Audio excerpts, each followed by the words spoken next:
A Christmas Carol by Charles Dickens. Charles Dickens, born February 7th, 1812, died June 9th, 1870, was the foremost English novelist of the Victorian era, as well as a social campaigner. Considered one of the English language's greatest writers, he was acclaimed for his rich storytelling and memorable characters. A Christmas Carol, Stave 1, Marley's Ghost. Marley was dead to begin with. There's no doubt whatever about that. The register of his burial was signed by the clergyman, the clerk, the undertaker, and the chief mourner. Scrooge signed it, and Scrooge's name was good upon change for anything he chose to put his hand to. Old Marley was dead as a doornail. Mind, I don't mean to say that I know, of my own knowledge, what there is particularly dead about a doornail. I might have been inclined, myself, to regard a coffin nail as the deadest piece of ironmongery in the trade, but the wisdom of our ancestors is in the simile, and my unhallowed hands shall not disturb it, or the country's done for. You will, therefore, permit me to repeat emphatically that Marley was as dead as a doornail. Scrooge knew he was dead. Of course he did. How could it be otherwise? Scrooge and he were partners for I don't know how many years. Scrooge was his sole executor, his sole administrator, his sole assign, his sole residuary legatee, his sole friend and sole mourner. And even Scrooge was not so dreadfully cut up by the sad event, but that he was an excellent man of business on the very day of the funeral and solemnized it with an undoubted bargain. The mention of Marley's funeral brings me back to the point I started from. There's no doubt that Marley was dead. This must be distinctly understood, or nothing wonderful can come of the story I am going to relate. If we were not perfectly convinced that Hamlet's father died before the play began, there would be nothing more remarkable in his taking a stroll at night in an easterly wind upon his own ramparts than there would be in any other middle-aged gentleman rashly turning out after dark in a breezy spot, say St. Paul's churchyard, for instance, literally to astonish his son's weak mind. Scrooge never painted out old Marley's name. There it stood, years afterwards, above the warehouse door, Scrooge and Marley. The firm was known as Scrooge and Marley. Sometimes people new to the business called Scrooge, and sometimes Marley. But he answered to both names. It was all the same to him. Oh, but he was a tight-fisted hand at the grindstone. Scrooge, a squeezing, wrenching, grasping, scraping, clutching, covetous old sinner, hard and sharp as flint, from which no steel had ever struck out. Generous fire, secret and self-contained, and solitary as an oyster. The cold within him froze his old features, nipped his pointed nose, shriveled his cheek, stiffened his gait, made his eyes red, his thin lips blue, and spoke out shrewdly in his grating voice. A frosty ream was on his head, and on his eyebrows, and his wiry chin. He carried his own low temperature always about with him. He iced his office in the dog days and didn't thaw it 1 degree at Christmas. External heat and cold had little influence on Scrooge. No warmth could warm, no wintry weather chill him. No wind that blew was bitterer than he. No falling snow was more intent upon its purpose, no pelting rain less open to entreaty. Foul weather didn't know where to have him.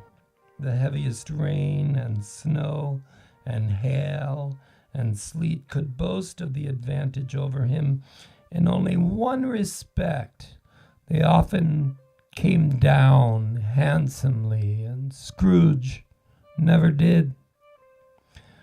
Nobody ever stopped him in the street to say, with gladsome looks, "My dear Scrooge, how are you? When will you come to see me?" No beggars implored him to bestow a trifle. No children asked him what it was o'clock. No man or woman ever once in all his life inquired the way to such and such a place of Scrooge.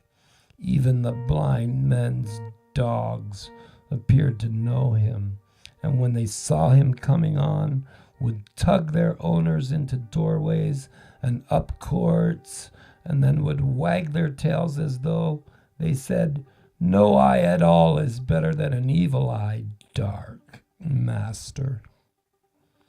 But what did Scrooge care? It was the very thing he liked, to edge his way along the crowded paths of life, warning all human sympathy to keep its distance, was what the knowing ones call nuts to Scrooge. Once upon a time, of all the good days in the year, on Christmas Eve, old Scrooge sat busy in his counting house. It was cold, bleak, biting weather, fogging withal, and he could hear the people in the court outside go wheezing up and down, beating their hands upon their breasts and stamping their feet upon the pavement stones to warm them. The city clocks had only just gone 3, but it was quite dark already. It had not been light all day, and candles were flaring in the windows of neighboring offices like ruddy smears upon the palpable brown air. The fog came pouring in at every chink and keyhole, and was so dense without that although the court was of the narrowest, the houses opposite were mere phantoms. To see the dingy cloud come drooping down, obscuring everything, one might have thought that nature lived hard by and was brewing on a large scale. The door of Scrooge's counting house was open, that he might keep his eye upon his clerk, who in a dismal little cell beyond, a sort of tank, was copying letters. Scrooge had a very small fire, but the clerk's fire was so very much smaller that it looked like one coal. But he couldn't replenish it, for Scrooge kept the coal box in his own room. And so surely as the clerk came in with the shovel, the master predicted that it would be necessary for them to part. Wherefore the clerk put on his white comforter and tried to warm himself at the candle, in which effort, not being a man of strong imagination, he failed. "A Merry Christmas, Uncle! God save you!" cried a cheerful voice. It was the voice of Scrooge's nephew, who came upon him so quickly that this was the first intimidation he had of his approach. "Bah!" said Scrooge. "Humbug!" He had so heated himself with rapid walking in the fog and frost, this nephew of Scrooge's, that he was all in a glow. His face was ruddy and handsome, his eyes sparkled, and his breath smoked again. "Christmas a humbug, Uncle," said Scrooge's nephew. "You don't mean that, I am sure." "I do," said Scrooge. "Merry Christmas! What right do you have to be merry? What reason have you to be merry? You are poor enough." "Come, then," returned the nephew gaily. "What right have you to be dismal? What reason have you to be morose? You are rich enough." Scrooge, having no better answer ready on the spur of the moment, said, "Bah!" again, and followed it up with "humbug." "Don't be cross, uncle," said the nephew. "What else can I be," returned the uncle, "when I live in such a world of fools as this? Merry Christmas! Out upon Merry Christmas! What's Christmas time to you but a time for paying bills without money, a time for finding yourself a year older and not an hour richer, a time for balancing your books and having every item in 'em through a round dozen of months presented dead against you. If I could work my will," said Scrooge indignantly, "every idiot who goes about with 'Merry Christmas' on his lips should be boiled with his own pudding and buried with a stake of holly through his heart. He should." "Uncle!" pleaded the nephew. "Nephew!" returned the uncle sternly. "Keep Christmas in your own way, and let me keep it in mine." "Keep it," repeated Scrooge's nephew, "but you don't keep it." Leave it alone then," said Scrooge. "Much good may it do you, much good it has ever done you. There are many things from which I might have derived good, by which I have not profited, I dare say," returned the nephew. "Christmas among the rest. I am sure I have always thought of Christmas time, when it has come around, apart from the veneration due to its sacred name and origin, if anything belonging to it can be apart from that, as a good time, a kind, forgiving, charitable, pleasant time, the only time I know of in the long calendar of the year, when men and women seem by one consent to open their shut-up hearts freely, and to think of people below them as if they really were fellow passengers to the grave, and not another race of creatures bound on other journeys. And therefore, uncle, though it has never put a scrap of gold or silver in my pocket, I believe that it has done me good and will do me good, and I say, God bless it." The clerk in the tank involuntarily applauded. Becoming immediately sensible of the impropriety, he poked the fire and extinguished the last frail spark forever. "Let me hear another sound from you," said Scrooge, "and you'll keep your Christmas by losing your situation. You're quite a powerful speaker, sir," he added, turning to his nephew. "I wonder you don't go into Parliament." "Don't be angry, uncle. Come, dine with us tomorrow." Scrooge said that he would see him. Yes, indeed, he did. He went the whole length of the expression, and said that he would see him in that extremity first. "But why?" cried Scrooge's nephew. "Why?" "Why did you get married?" said Scrooge. "Because I fell in love." "Because you fell in love," growled Scrooge, as if that were the only one thing in the world more ridiculous than a Merry Christmas. "Good afternoon." "Nay, uncle, but you never came to see me before that happened.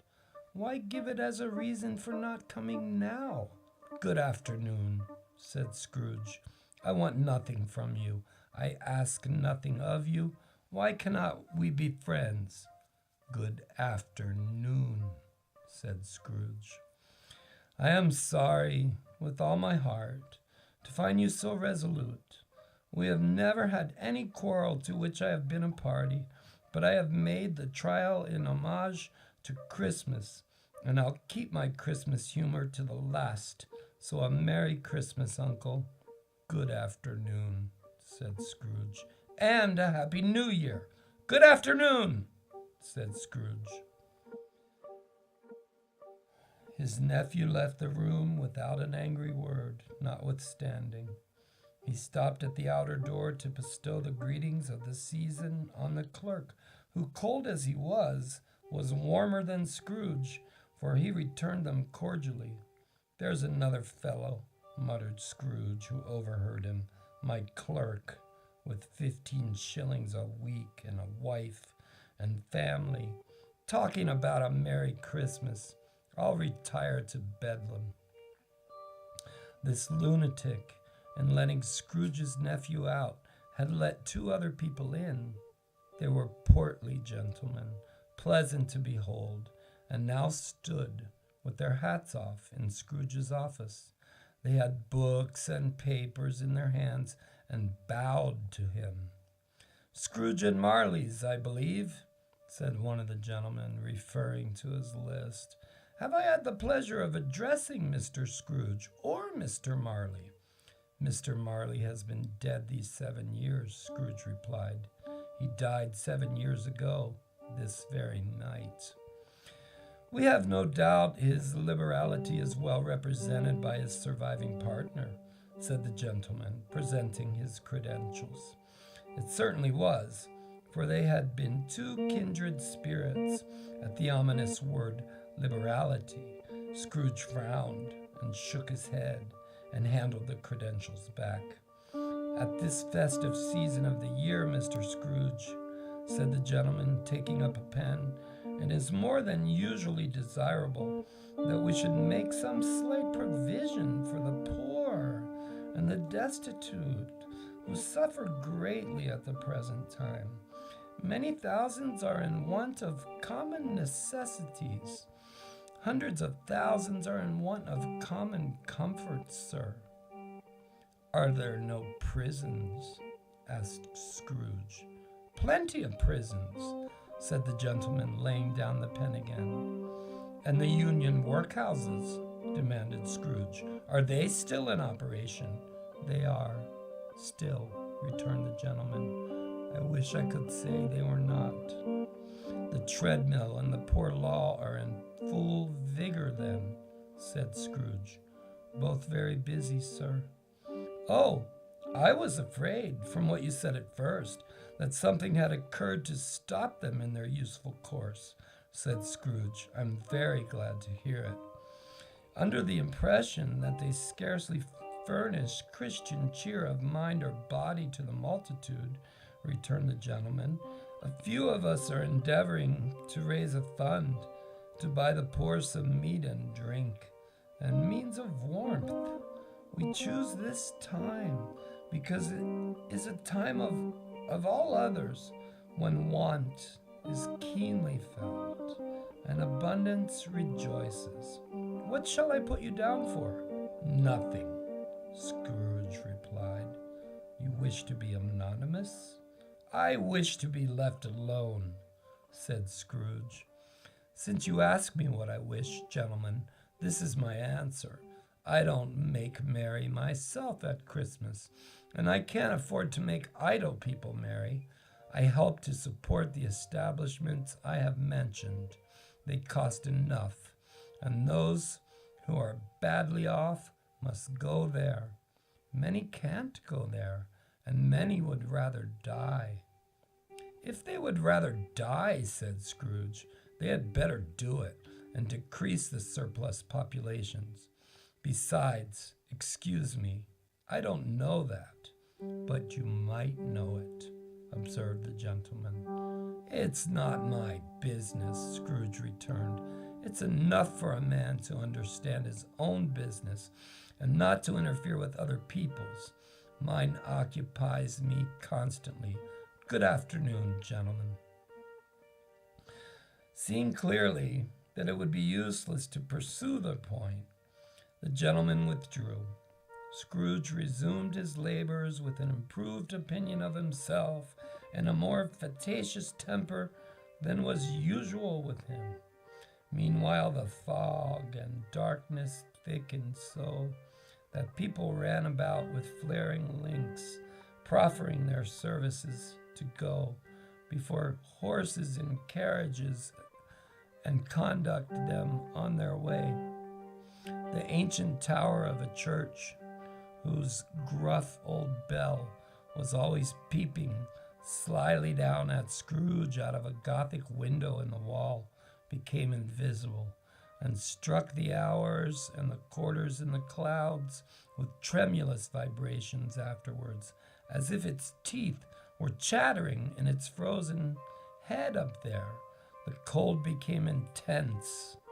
In the main street, at the corner of the court, some laborers were repairing the gas pipes and had lighted a great fire in a brazier, round which a party of ragged men and boys were gathered, warming their hands and winking their eyes before the blaze in rapture.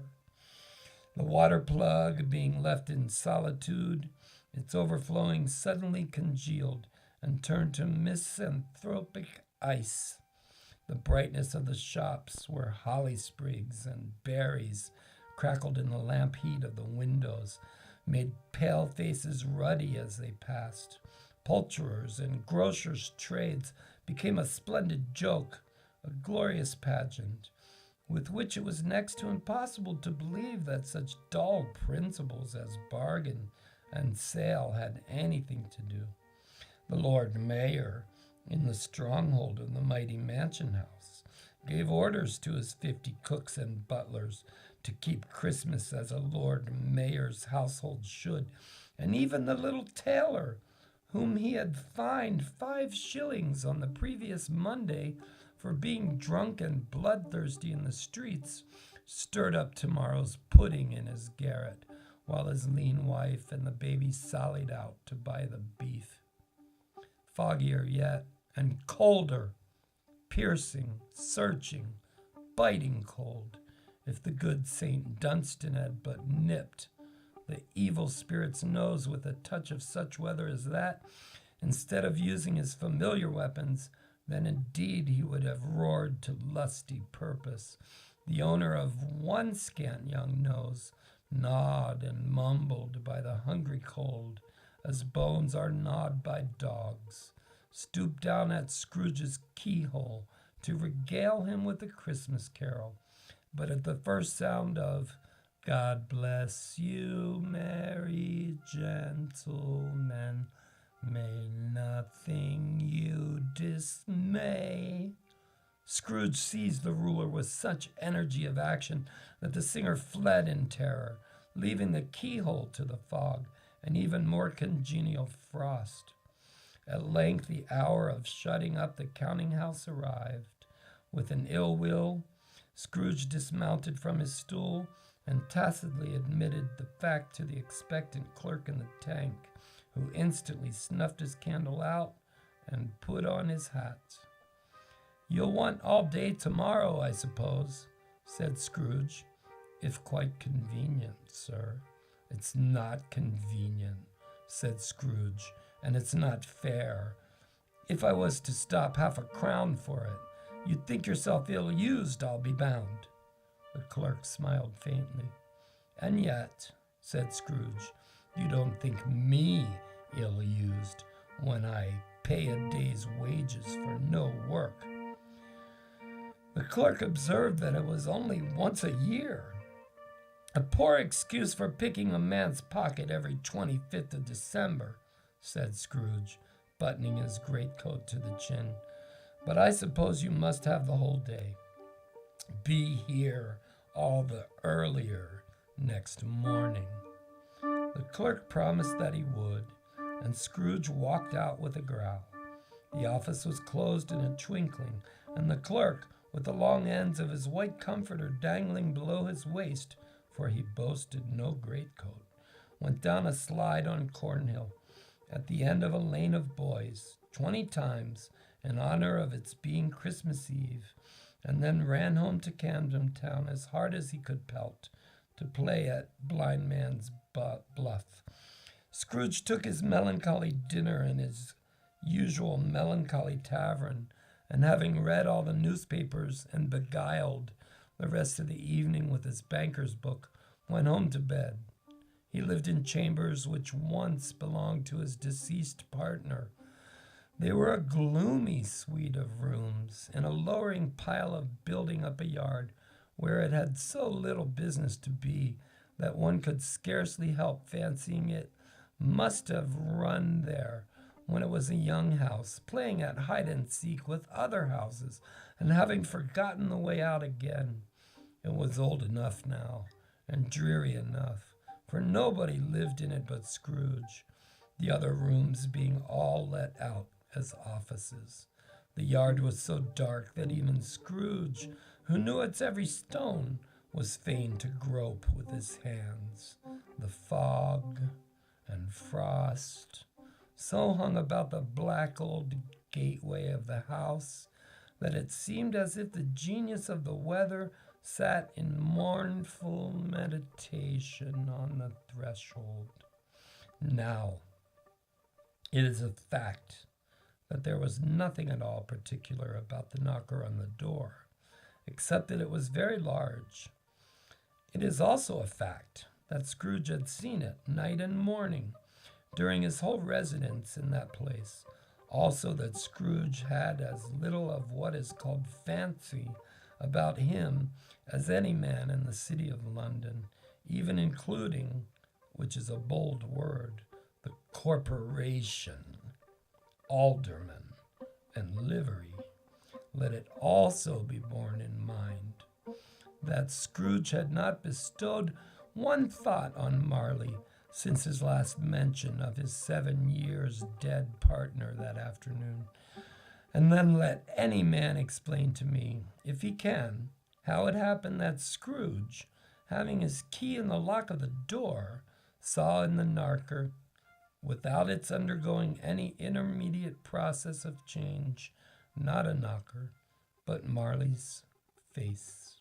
Marley's face.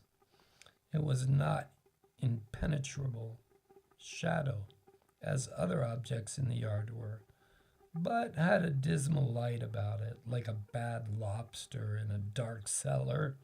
It was not angry or ferocious, but looked at Scrooge as Marley used to look, with ghostly spectacles turned up on its ghostly forehead. The hair was curiously stirred, as if by breath of hot air, and though the eyes were wide open, they were perfectly motionless. That, and its livid color, made it horrible. But its horror seemed to be in spite of the face, and beyond its control, rather than a part of its own expression. As Scrooge looked fixedly at this phenomenon, it was a knocker again. To say that he was not startled, or that his blood was not conscious of a terrible sensation to which it had been a stranger from infancy, would be untrue. But he put his hand upon the key he had relinquished, turned it, and lighted his candle. He did pause with a moment's irresolution before he shut the door, and he did look cautiously behind it first, as if he half expected to be terrified with the sight of Marley's pigtail sticking out into the hall. But there was nothing on the back of the door except the screws and nuts that held the knocker on. So he said, "Pooh-pooh," and closed it with a bang. The sound resounded through the house like thunder. Every room above, and every cask in the wine merchant's cellars below, appeared to have a separate peal of echoes of its own. Scrooge was not a man to be frightened by echoes. He fastened the door and walked across the hall, up the stairs, slowly, too, trimming his candle as he went. You may talk vaguely about driving a coach and up a good old flight of stairs or through a bad young Act of Parliament, But I mean to say, you might have got a hearse up that staircase and taken it broadwise, with the splinter bar towards the wall and the door towards the balustrades, and done it easy. There was plenty of width for that, and room to spare, which is perhaps the reason why Scrooge thought saw a locomotive hearse on before him in the gloom. Half a dozen lamps out of the street wouldn't have lighted the entry too well, so you may suppose that it was pretty dark with Scrooge's dip. Up Scrooge went, not caring a button for that. Darkness is cheap, and Scrooge liked it. But before he shut his heavy door and walked through his rooms to see that all was right, he had just enough recollection of the face to desire to do that. Sitting room, bedroom, lumber room, all as they should be. Nobody under the table, nobody under the sofa. A small fire in the grate, spoon and basin ready, and the little saucepan of gruel. Scrooge had a cold in his head upon the hob. Nobody under the bed, nobody in the closet, nobody in his dressing gown, which was hanging up in a suspicious attitude against the wall. Lumber room as usual. Old fire guard, old shoes, 2 fish baskets, washing stand on 3 legs, and a poker. Quite satisfied, he closed his door and locked himself in, double locked himself in, which was not his custom.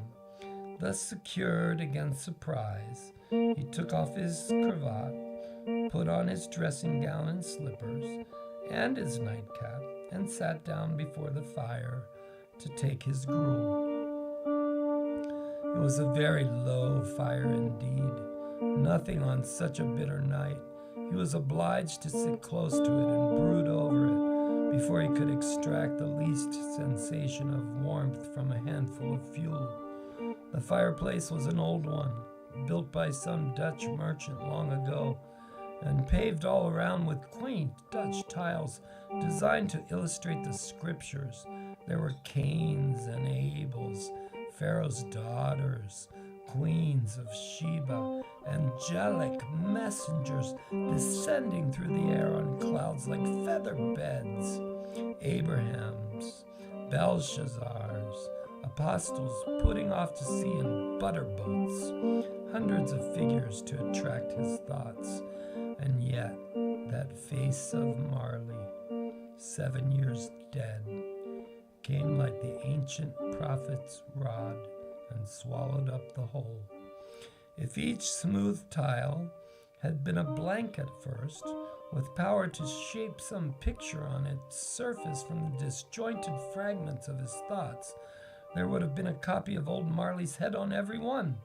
Humbug, said Scrooge, and walked across the room. After several turns, he sat down again. As he threw his head back in the chair, his glance happened to rest upon a bell, a disused bell, that hung in the room, and communicated, for some purpose now forgotten, with a chamber in the highest story of the building. It was with great astonishment, and with a strange, inexplicable dread that, as he looked, he saw this bell began to swing. It swung so softly in the outset that it scarcely made a sound, but soon it rang out loudly, and so did every bell in the house. This might have lasted half a minute or a minute, but it seemed an hour. The bells ceased as they had begun, together. They were succeeded by a clanking noise deep down below, as if some person were dragging a heavy chain over the casks in the wine merchant's cellar. Scrooge then remembered to have heard that ghosts in haunted houses were described as dragging chains. The cellar door flew open with a booming sound, and then he heard the noise much louder on the floors below, then coming up the stairs, then coming straight towards his door. "It's humbug still," said Scrooge. "I won't believe it." His color changed, though, when, without a pause, it came on through the heavy door and passed into the room before his eyes. Upon its coming in, the dying flame leapt up as though it cried, "I know him, Marley's ghost," and fell again. The same face, the very same, Marley in his pigtail, usual waistcoat, tights and boots, the tassels on the latter bristling like his pigtail and his coat skirts and the hair upon his head. The chain he drew was clasped around his middle. It was long and wound about him like a tail, as it was made, for Scrooge observed it closely, of cash boxes, keys, padlocks, ledgers, deeds, and heavy purses wrought in steel. His body was transparent, so that Scrooge, observing him and looking through his waistcoat, could see the 2 buttons on his coat behind. Scrooge had often heard it said that Marley had no bowels, but he had never believed it until now. No, nor did he believe it even now, though he looked the phantom through and through, and saw it standing before him, though he felt the chilling influence of its death-cold eyes, and marked the very texture of the folded kerchief bound about its head and chin, which wrapper he had not observed before.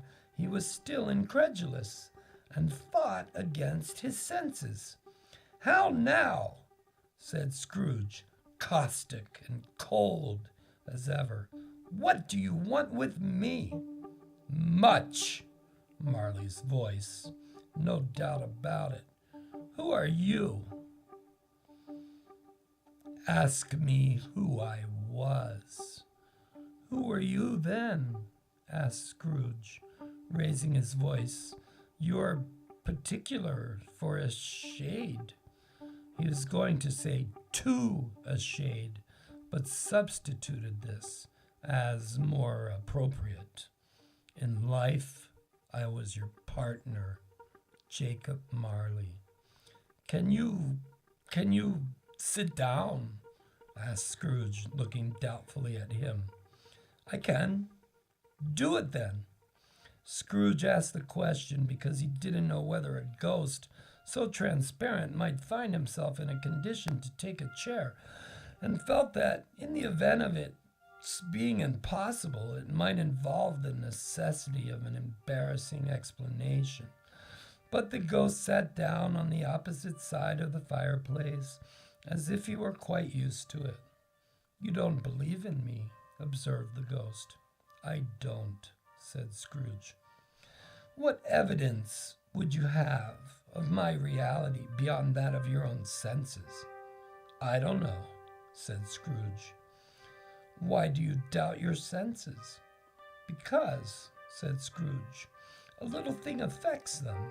A slight disorder of the stomach makes them cheats.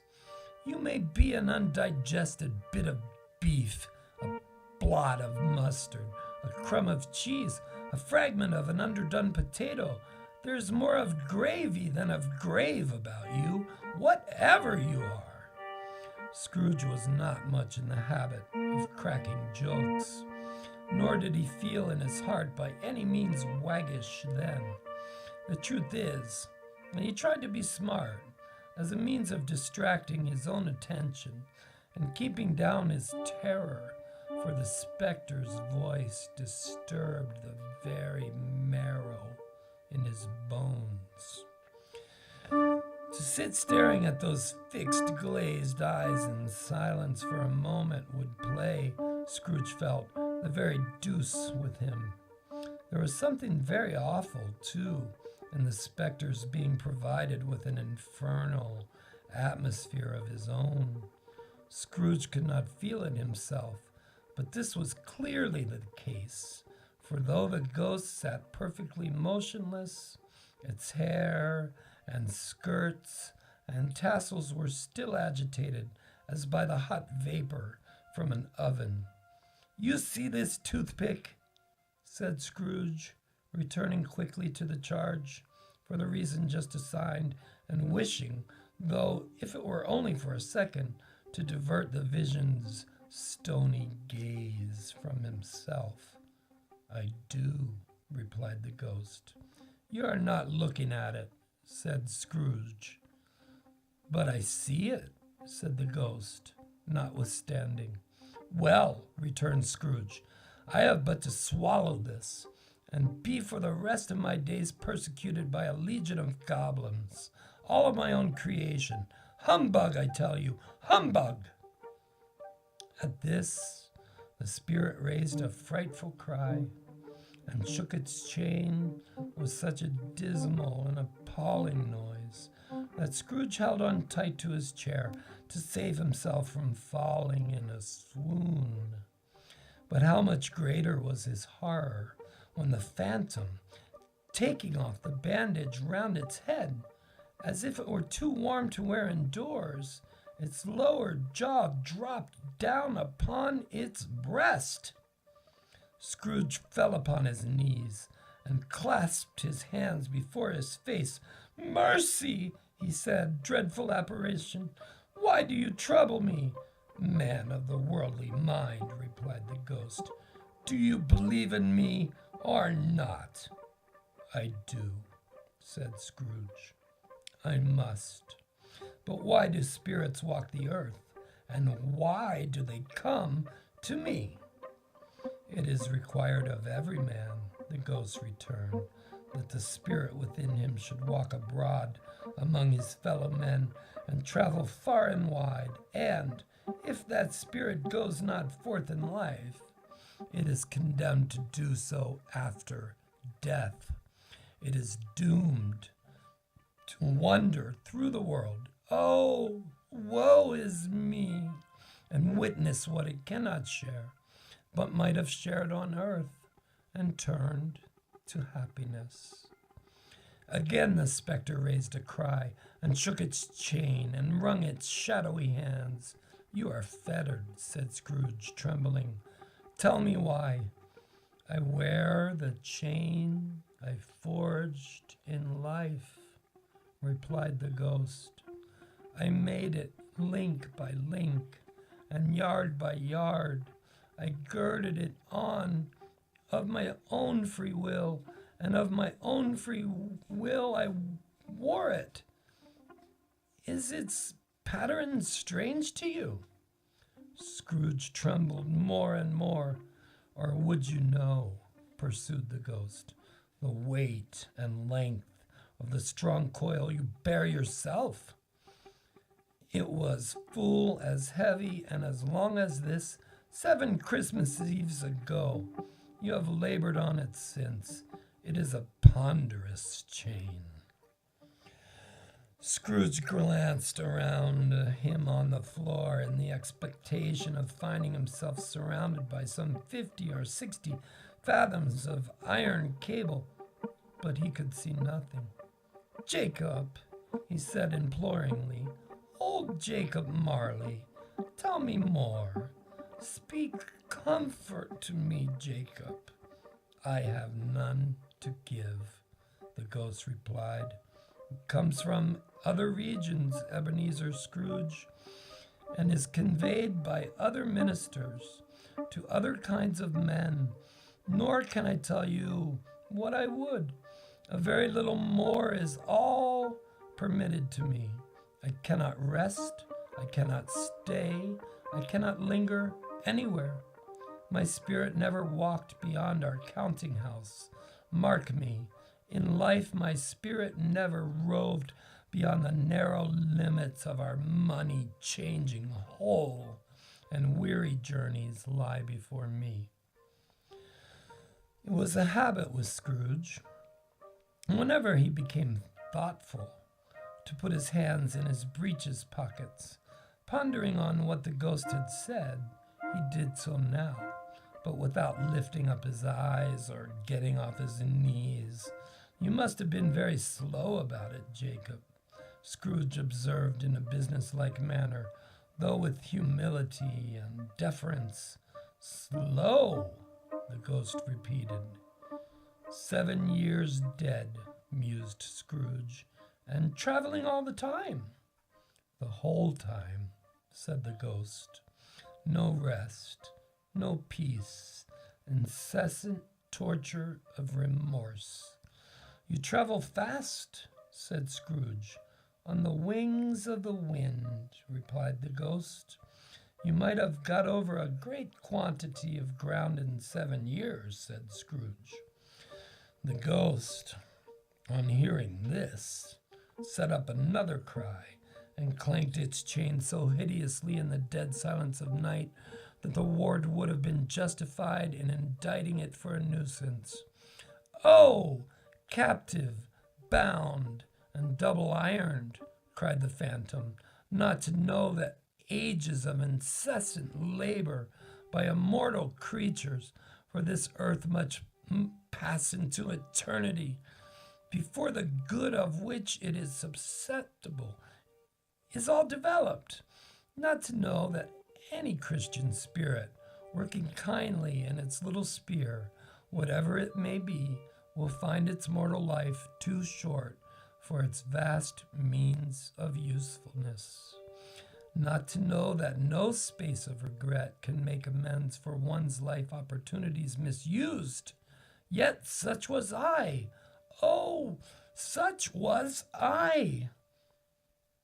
"But you are always a good man of business, Jacob," faltered Scrooge, who now began to apply this to himself. "Business!" cried the ghost, wringing its hands again. "Mankind was my business. The common welfare was my business. Charity, mercy, forbearance, benevolence were all my business. The dealings of my trade were but a drop of water in the comprehensive ocean of my business." It held up its chain at arm's length, as if that were the cause of all its unavailing grief, and flung it heavily upon the ground again. "At this time of the rolling year," the spectre said, "I suffer most. Why did I walk through crowds of fellow beings with my eyes turned down, and never raise them to that blessed star which led the wise men to a poor abode? Were there no poor homes to which its light would have conducted me?" Scrooge was very much dismayed to hear the spectre going on at this rate, and began to quake exceedingly. "Hear me!" cried the ghost. "My time is nearly gone." "I will," said Scrooge, "but don't be hard upon me. Don't be flowery, Jacob. Pray. How is it that I appear before you in a shape that you can see? I may not tell. I have sat invisible beside you many and many a day." It was not an agreeable idea. Scrooge shivered and wiped the perspiration from his brow. "There is no light part of my penance," pursued the ghost. "I am here tonight to warn you that you have yet a chance and hope of escaping my fate, a chance and hope of my procuring Ebenezer." "You were always a good friend to me," said Scrooge. "Thank ye." "You will be haunted," resumed the ghost, "by 3 spirits." Scrooge's countenance fell almost as low as the ghost's had done. "Is that the chance and hope you mentioned, Jacob?" he demanded in a faltering voice. "It is." I'd rather not," said Scrooge. without their visits," said the ghost. "You cannot hope to shun the path I tread. Expect the first tomorrow when the bell tolls one." "Couldn't I take 'em all at once and have it over, Jacob?" hinted Scrooge. "Expect the second on the next night, at the same hour, the third upon the next night, when the last stroke of 12 has ceased to vibrate. Look to see me no more, and look that, for your own sake, you remember what has passed between us." When it had said these words, the spectre took its wrapper from the table and bound it round its head as before. Scrooge knew this by the smart sound its teeth made when the jaws were brought together by the bandage. He ventured to raise his eyes again and found his supernatural visitor confronting him in an erect attitude, with its chain wound over about its arm. The apparition walked backward from him, and at every step it took, the window raised itself a little, so that when the spectre reached it, it was wide open. It beckoned Scrooge to approach, which he did. When they were within 2 paces of each other, Marley's ghost held up his hand, warning him to come no nearer. Scrooge stopped, not so much in obedience as in surprise and fear, for on the raising of the hand he became sensible of confused noises in the air, incoherent sounds of lamentation and regret, wailings inexpressively sorrowful, self-accusatory. The spectre, after listening for a moment, joined in the mournful dirge and floated out upon the bleak, dark night. Scrooge followed to the window. Desperate in his curiosity, he looked out. The air was filled with phantoms, wandering hither and thither in restless haste, and moaning as they went. Every one of them wore chains like Marley's ghost. Some few, they might be guilty governments, were linked together. None were free. Many had been personally known to Scrooge in their lives. He had been quite familiar with one old ghost in a white waistcoat, with a monstrous iron safe attached to its ankle, who cried piteously at being unable to assist a wretched woman with an infant, who it saw below upon a doorstep. The misery with them all was clearly that they sought to interfere for good in human matters, and had lost the power forever. Whether these creatures faded into mist, or mist enshrouded them, he could not tell. But they and their spirit voices faded together, and the night became as it had been when he walked home. Scrooge closed the window and examined the door by which the ghost had entered. It was double locked, as he had locked it with his own hands, and the bolts were undisturbed. He tried to say "humbug," but stopped at the first syllable. And a being, from the emotion he had undergone, or the fatigues of the day, or his glimpse of the invisible world, or the dull conversation of the ghost, or the lateness of the hour, much in need of repose, went straight to bed without undressing, and fell asleep upon the instant.